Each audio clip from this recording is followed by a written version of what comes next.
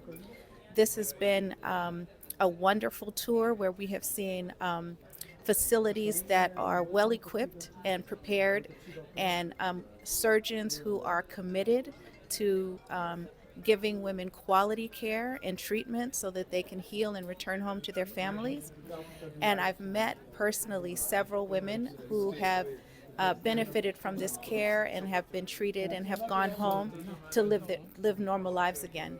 This work is life-changing for the women that we have met, and anyone suffering from an obstetric fistula should definitely come to a hospital for care, because no one should suffer in this way simply for bringing a child into the world. We at Fistula Foundation are proud to support the medical care, the surgeons, and the work here, and we are optimistic that eventually all women with fistula will be healed.